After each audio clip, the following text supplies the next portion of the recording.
جو آپ نے کہا کہ نہ پہلی ٹرم میں تھی نہ اس ٹرم میں، لیکن اس میں پاکستان کے لیے ایک بیلنسنگ ایکٹ بھی ہے ڈاکٹر عادل صاحب.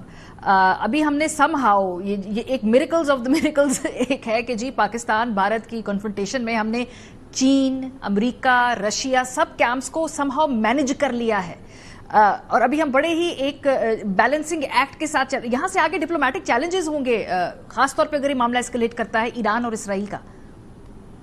یقیناً ڈپلومیٹک چیلنجز ہوں گے، اور جاوید صاحب is much better placed then me to talk about them. میرے خیال میں چیلنجز ڈپلومیٹک ہی ہیں، پہلے بھی ڈپلومیٹک تھے اور اب بھی ڈپلومیٹک ہیں. This is a time for greater diplomacy, foreign office کی ڈپلومیسی. آئی تھنک ہمیں جو ہے اگلے نہ صرف کیئرفل ہو کے کام کرنا ہے، لیکن آن دا ڈپلومیٹک فرنٹ اس کو ہمیں فرنٹ لائن سمجھنا ہوگا. لیکن اتنا کوئی میریکل آف میریکلز بھی نہیں تھا. یہ ایسا نہیں ہے کہ وہ سڈنلی بڑے پرو پاکستانی ہو گئے ہیں، ہم نے بڑی زبردست چال کر دی تھی. اس وقت ہوا یہ ہے کہ ایک کنورجنس ہو گئی ہے ان طاقتوں کی جو انٹرسٹ ہیں اس میں، اور جو پاکستان کا انٹرسٹ ہے. اور دوسرا یہ ہے کہ دیکھنا جب جیت ہوتی ہے نا تو بڑے آپ کے دوست نکل آتے ہیں. ٹھیک بات ہے، یہ زندگی میں بھی ہوتا ہے اور یہ سیاست میں بھی ہوتا ہے. So what I am getting at is کہ do not bank on that. ایسا نہیں ہوا کہ کوئی بڑا گلوبل شفٹ ہو گیا کہ دنیا جو ہے وہ بڑی پرو پاکستان ہو گئی ہے اور اینٹی انڈیا ہو گئی ہے. ایسا بالکل نہیں ہوا. اس وقت ایک کنورجنس ہے، اس کنورجنس کو ہمیں یوز کرنا ہے. My view has always been کہ وہ جو پاکستان فرسٹ ہے آپ اس پہ لگ رہے ہیں. آپ اگر کوشش کریں گے نا کہ ہر ایک کو خوش کرنے کی تو کوئی خوش نہیں ہوگا. آپ اگر پرنسپلڈ ایکٹر ہوں گے on your interest first without sounding like a negative actor on someone else, جب دنیا میں تغیر ہوتا ہے جیسا بھی ہے، I think that is the وے.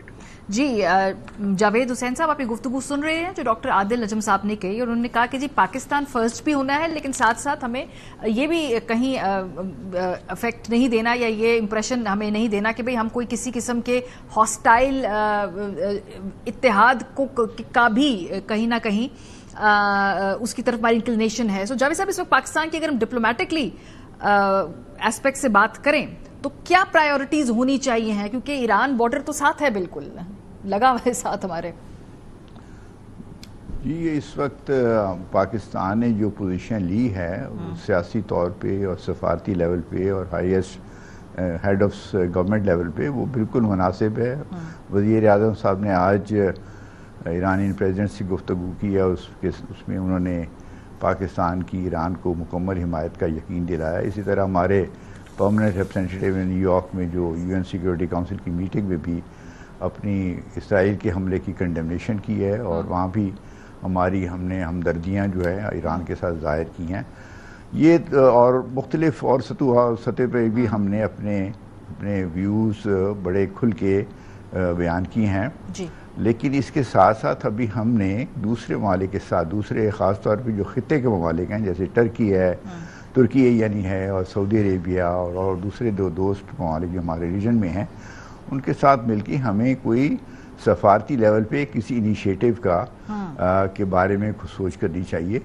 اس لیے کہ اب وقت آ گیا ہے کہ جس میں ایسا کوئی انیشیٹو لیا جائے جس میں یہ سیز فائر ہو، اور جو مذاکرات کا جو عمل ہے ایران اور یو ایس کے درمیان وہ دوبارہ شروع ہو، تاکہ جو نیوکلیئر ایشو کے اوپر جو بھی اختلافات ہیں ان کو دور کر کے ایک ایسا حل ڈھونڈا جائے جس میں ایران کا جو حقوق ہیں این پی ٹی کے انڈر، ان کی یورینیم انریچمنٹ کی جو ایک حق ہے اس کو بھی تسلیم کیا جائے، اور ساتھ ساتھ ایسے انتظامات کیے جائیں کہ وہ ایران اس وقت نیوکلیئر ویپن حاصل نہ کر سکے، جو ان کی اپنی اوبلیگیشن بھی ہے ایز ممبر آف اور as a signatory of N P T. تو یہ انیشیٹو ہے جو جس کے اوپر ہمیں دوست ممالک کے ساتھ مل کے یہاں بھی بائی لیٹرلی بھی اور پھر یو این میں بھی ہمیں کام شروع کرنا چاہیے. وائسی ممالک کو بھی اس کے اوپر سینسیٹائز کرنا چاہیے. تو یعنی پبلکلی بھی ہمیں ایران کے ساتھ کھڑے ہونا ہے، لیکن اس کے ساتھ ساتھ ایران کے ساتھ کنسلٹیشن کے بعد اس قسم کی انیشیٹو پہ ہمیں کام کرنا چاہیے.